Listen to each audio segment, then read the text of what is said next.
Welcome to the Ask Faleskini Podcast with a guest. I'm proud to present Avy Leghziel.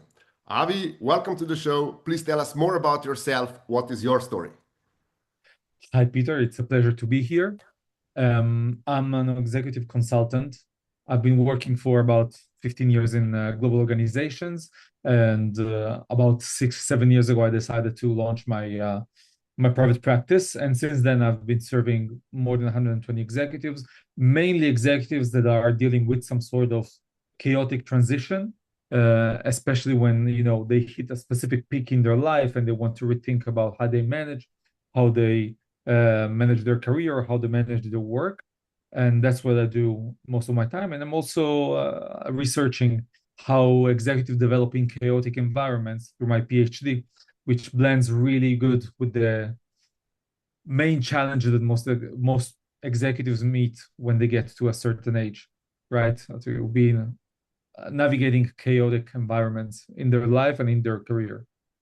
You mentioned that there's a certain age, and our podcast is about midlife.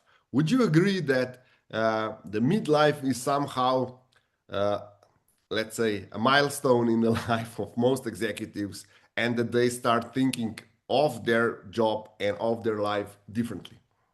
Yeah, that's a very good question because the easy answer is yes, and that's not new. Meaning we have all the main psychological models about human development point at a certain stage where we start to rethink. Some models say every 20 years, so it's like a 20, pretty much 20, 40, 60, etc. I think that what's happening now is that it's just much more difficult to find an answer that can satisfy the individual.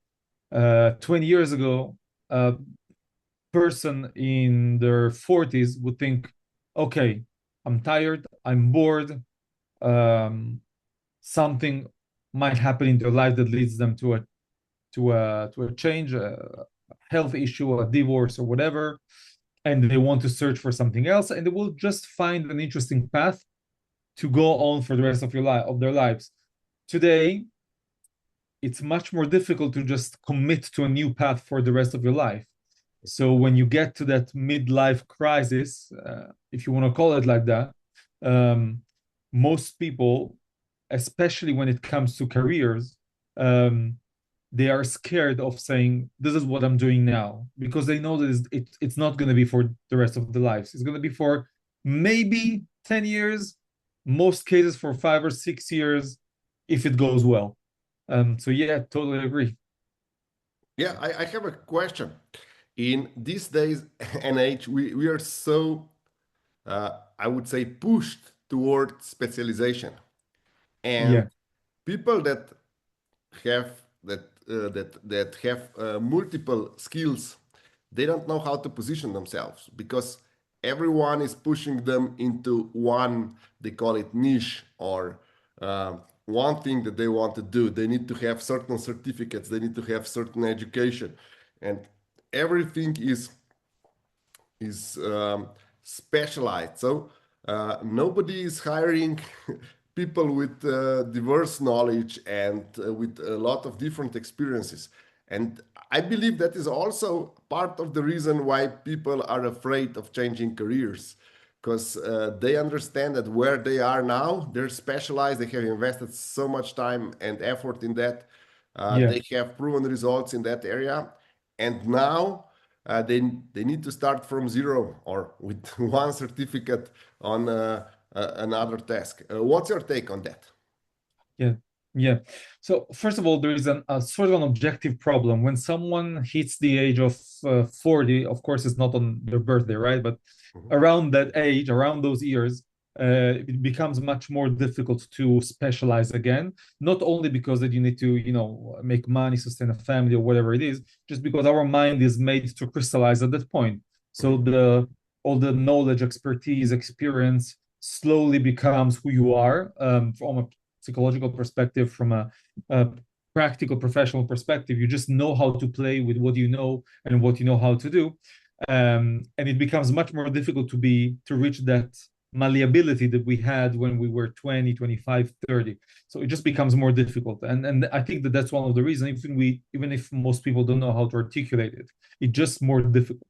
I think that the general dynamic is changing though, meaning let's divide expertise or specialization, as you called it, in two different kinds of specialization.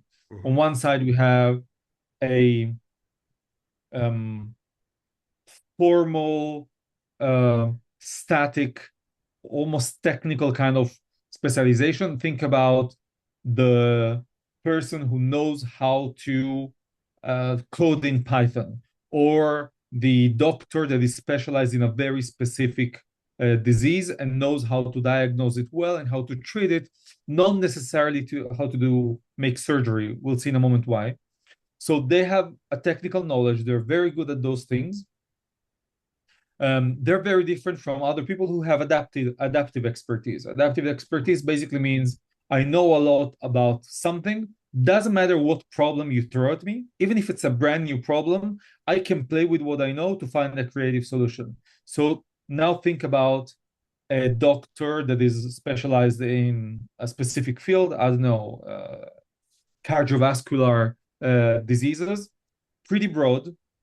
They know how to understand even a brand new disease that might come up tomorrow in a remote land and develop a treatment. Or think about a marketing consultant that doesn't just know how to build a funnel, technical, but really understands the psychology and the technology of attracting people to your offer. Those people, even if the world changes, know how to solve a problem based on their expertise. So my assumption is that when you develop the ability to become an adaptive expert, you can do it again with a new field. It takes a lot of time. It takes a lot of experimentation, but you can do it also when you become, when you are 40, 50, or even later. You just have the muscle of becoming an adaptive expert, and that helps. So the short answer is you're right, but for specific people who know how to be true adaptive experts, it's easier. And also, I have to say, with AI, I'm sorry that I have to bring it to the episode. I assume that most listeners are tired to hear about it. But with AI, generalists are pretty useless because you can get any knowledge pretty easily. You do need specialists, but you can get also those answers through AI.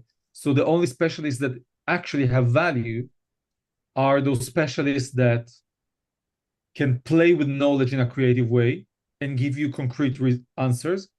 And in the same way, also generalists that can play across disciplines, which AI doesn't know how to do, also are valuable. So if you know a lot about marketing, economy, psychology, and Far East philosophy, that's actually the kind of expertise that AI is really bad at providing. And even if you're a generalist, you have a value in the market, so you can reinvent yourself. Okay. And how should people go with their new career? Should they quit the job and then try something new, or should they start developing their expertise before they quit their existing job and start anew? Yeah. So uh, I'll start with the obvious answer. The first thing to check is the financial viability of it, right? Meaning, if you cannot sustain yourself, you cannot just leave your job and go and explore the world. I mean, you can try, tell us how it goes. That would make an amazing Instagram profile. Um, but no, I think that the core piece of it is exploration, meaning you want to decide what's your new career after you've explored enough paths. If you're lucky, you're working in a job that allows you to explore different paths through your work. So you will Mhm. meet interesting people, you read interesting content. I'm thinking about a management consultant, right? That works in a big firm or even in a medium-sized firm. They will work one quarter on helping a pharma company, the next quarter is a gaming company, the third quarter is a philanthropic fund. They have enough exploration opportunities, and they can think, okay, I want to dive deeper in the philanthropic field. Let me see if that's good for me. If you're not that lucky, so you should take a certain amount of time to talk with a lot of people and understand what is an interesting path for you, um, and start to develop a pseudo expertise. Meaning, don't illude yourself that by reading a few books you're going to become an expert, or by talking with a few people you're going to become an expert. But try to act as you are trying to develop that expertise. Go down the rabbit hole, meet with people, try to solve problems in your mind or by talking with people in the field, and see if that kind of reasoning and problem solving routines are something that really fires you up. And if it doesn't, just go to the next field that it's interesting for you. But if it does, so that's the time to understand what the market thinks about you. Do you have the skills needed to find the first job in that field? If not, so what are those skills and how can you learn them? And now I cannot give you a very specific tactic because most people, every field is different. Sometimes you can actually just get an online certificate and it's enough. Sometimes you just need to find someone that will give you a chance and you will have to learn on the job. So it's very, very different. But I think that the main idea is, first of all, make sure that you have that kind of exploratory phase. Once you have that exploratory phase, play with it, meaning play with the field, try to do the actual work. Don't leave it as an intellectual image in your mind. And once you have it, try to understand whether the market can accept you as you are, or if you need to develop the right capabilities. Amazing.